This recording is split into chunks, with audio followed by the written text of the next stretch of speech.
Hello again. We are the Fantasy Sultans, and welcome to week 13 in the NFL. He is the Hall of Famer Mike Scheck. I am Tripp Rogers, and we are ready to go this week with the Thanksgiving and the Black Friday games. There are no buys. Oh, but then next week, another bipocalypse or Mageddon. bipocalypse. Yeah. That's what it was, bipocalypse. So we have another 6 teams off next week. So you might want to use this week to try and set yourself up for next week. And the problem with next week also, for some leagues, it'll be the start of fantasy playoffs. For other leagues, it's the last week of the season. So this is going to be very important times as we get going. Michael, before we go into week 13, what about week 12? It was an interesting week in the NFL. Your team actually showed up to play. And they showed up to play, but they still lost by a field goal. They kept it close. I would have to say, no doubt about it, that was Bryce Young's game that he grew up, I think. We haven't seen much from him last year and even this year. It's been last few games have come along, but I think this was his growing up moment against the Chiefs. So, we'll see what happens, but you know, we'll say that he didn't turn the ball over, so that was pretty key for the Panthers. Player who really racked it up, Saquon Barkley, 46 fantasy points against Los Angeles on Sunday night, marking just the ninth time since 2020 a running back has posted 46 or more points in a game. He and Derrick Henry, the only running backs to put up back-to-back performances of 30 PPR points or more. Another fantasy performer really rolling, Miami quarterback Tua Tagovailoa. 317 passing yards, 4 touchdowns, a total of 39 points. Tua connected with 8 different targets, which productive games, by the way, for Jalen Waddle and Jonnu Smith. So that Miami offense was rolling. And then we have to wonder whether it's time for fantasy owners to sit Jonathan Taylor. The running back has only posted 3.5 points against Detroit, 7 points against the Jets 2 weeks ago. And you know what? I mean, managers, I think they were already starting to lower their expectations, but could benching be in the conversation? And now with a week 14 bye, you mentioned the 6 teams that are on a bye. Well, Indy is one of those teams that'll be on a bye next week. I mean, I don't see a favorable matchup until like week 16. I thought So for sure I could get you to laugh when I pulled the bag out. I mean, come on, man.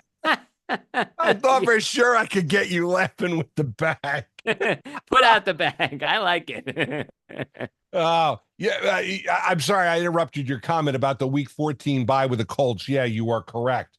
That could be again, there's a lot of questions. And by the way, next week, the teams that are on bye, the Ravens, Lamar Yeah. Jackson, the Broncos, Bo Nix, who has been really good, the Texans, CJ Stroud, and oh yeah, let's not forget their running back Joe Mixon, Colts, Patriots, Commanders. With the injuries with the Commanders, they certainly could use the break next week. But again, it's fantasy playoff time. I mean, it's time to start thinking ahead. And maybe that's the reason why you're listening to us, because you want insight. You want the Fantasy Sultans to help Mm-hmm. you. The first place Fantasy Sultan, the second place Fantasy Sultan. That's all I'm going to say. That's all I'm going to say. That's all I'm going to say, Mike. I got, that's all I'm going to say. That's it. And it's funny because in our Sultans League this week, number 1 against number 2, Johnny I against me. Here we go, baby. I told him, I said, oh, this is a Nance Romo game. This is uncharted territory for you. You're playing a meaningless game this late this season. uh, and as Matthew says, my stepson, he's going to get me a rooster costume or a rooster hat of some time because I crow a lot. That's why I'm a fantasy Sultan. We're the Sultans. You are not. We're winning. You are not. You know. And in Best Buy League, I get the Spiro Deities of games. We always we always used to joke around the Ron Pitts booth, the team, but it's really not Ron Pitts anymore. And again, if you listen to us, you know we make these jokes all the time about the announcers and stuff, because I mean you just got to look and see who's doing the game. There's certain announcers that are always getting the 3%. 2 markets. That's it. The West Coast, the 2 home market games. Yeah, you're not. That you're getting the Mikey Shacks. Yeah, that's right, Mikey Shacks. There you go. All right, let's set you up for Week 13 again. We're dropping this podcast early. You know why? Thanksgiving Day. 3 games, set your lineups, make sure you've got it taken care of. And then Friday, Black Friday game, another game. You need to set your lineups early. And of course, you'll have the usual Sunday madness, and then you'll have a Monday night game. So let's start import exports. Mike, you lead off. Who you got for import exports this week? Number 12 or number 13 in the NFL. Well, it's a cornucopia of import exports this week. Cornucopia. Running back, you might be surprised, is on waivers. Tank Bigsby in Jacksonville. Tripp, you talked about him as a potential pickup several weeks ago, but circumstances have forced the owners to drop him over the last 2 weeks. He had an ankle injury in week 11, then a bye in week 12.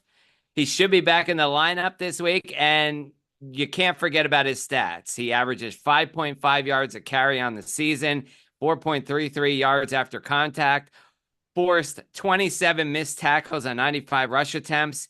And when Jacksonville gets behind a couple of scores, well, then that's where you shelve Bigsby. But the Jaguars have some enticing games down the stretch.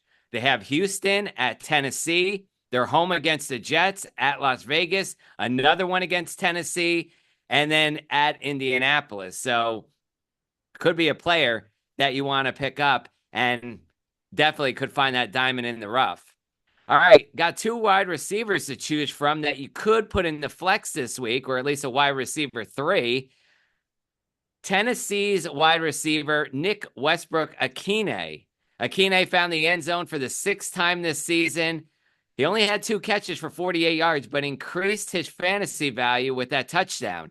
And the potential to score makes him worth a pickup for a flex or even a wide receiver 3 position, like I mentioned. Let's go to Devon Vele in Denver. He's quickly reemerged as Bo Nix's number 2 target in the Broncos offense. The rookie hauling in 6 of 9 targets, plenty of opportunities against Cleveland this week on Monday night.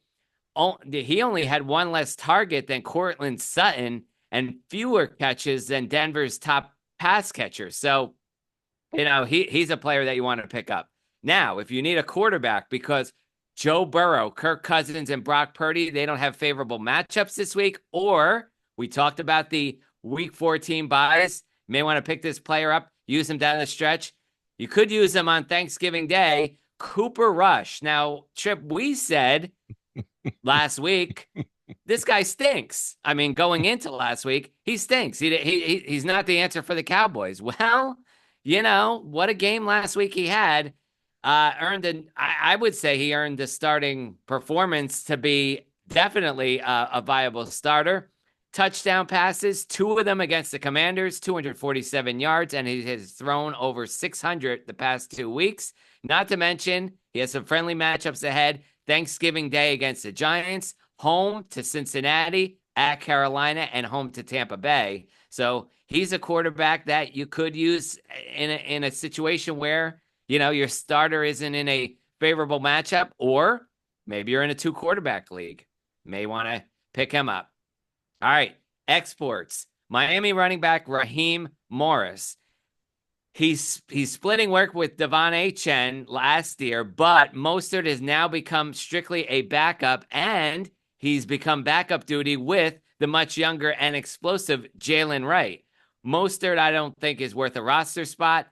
And Ricky Pearsall in San Francisco, another player that you want to export. Not a single target on Sunday against the Packers. Hobbled off the field with an injury in the second half. Now, assuming his injury doesn't keep him out for an extended period of time, the only way you're going to be rostering him is if Deebo Samuel or Jawan Jennings gets injured.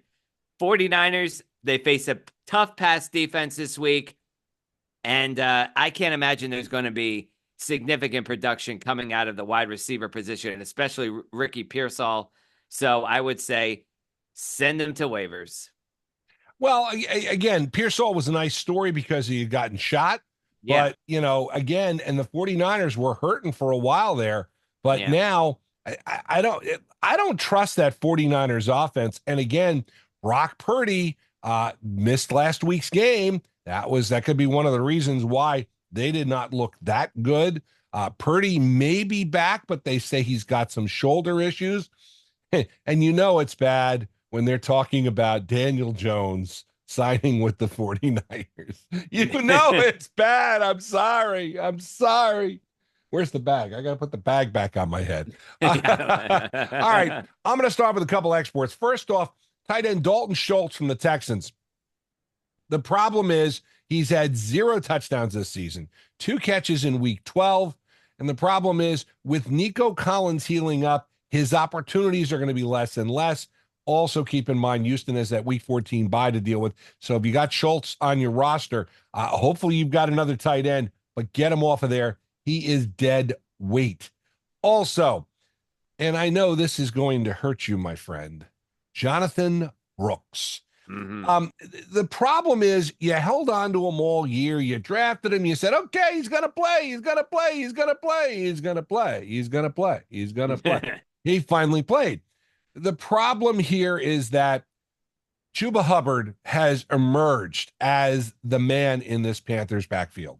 And Jonathan Brooks right now probably not going to get you any points. You can probably drop him and pick up somebody who could help you.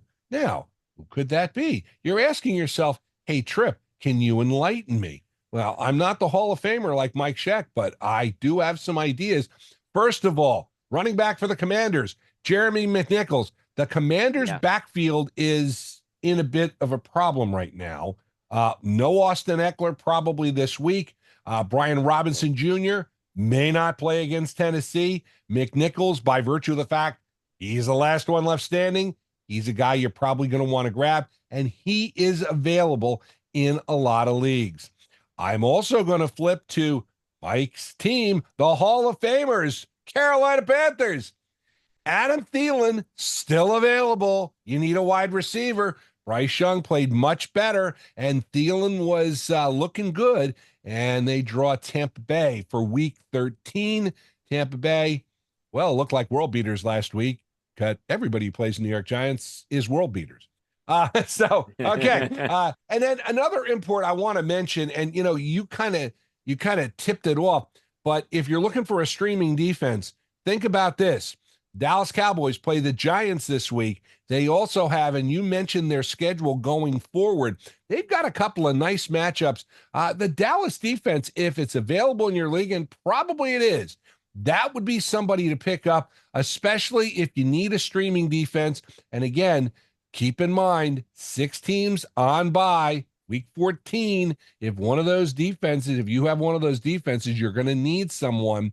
Again, that's a good point. And, that's the other thing, Mike. I think as we get to this point of the season, granted, we have, fantasy playoffs coming up. The end of the season is coming. But we talk about this during the season. You want to look at who you're picking up and make sure they are available. And again, the 6 teams that we mentioned that are off next week, Ravens, Broncos, Texans, Colts, Patriots, Commanders.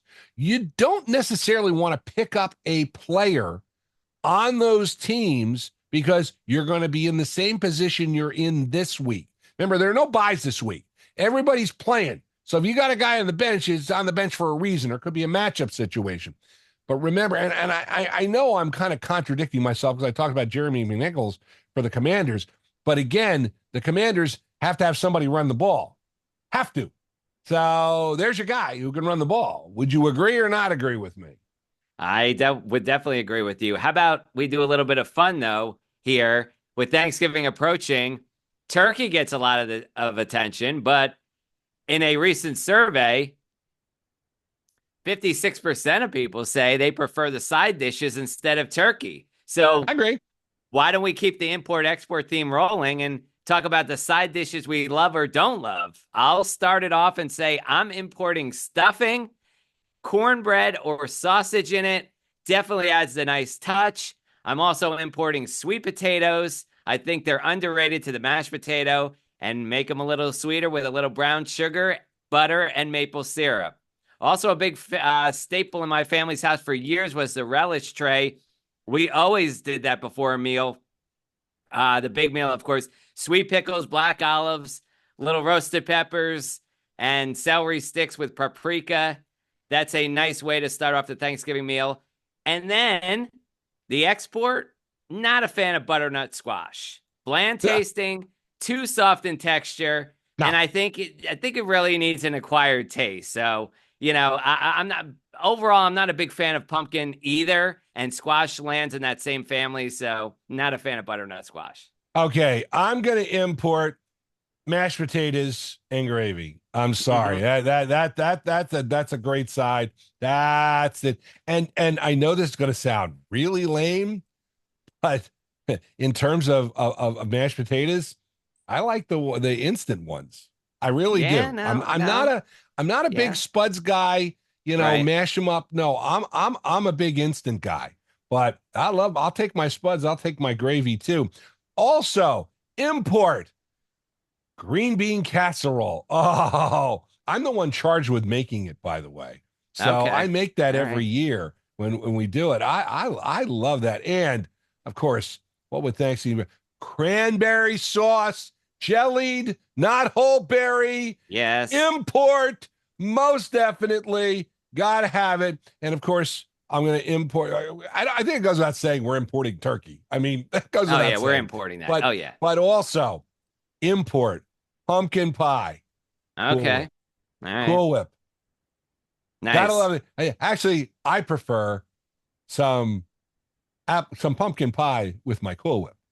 Not Cool Whip with my pumpkin pie. The other thing.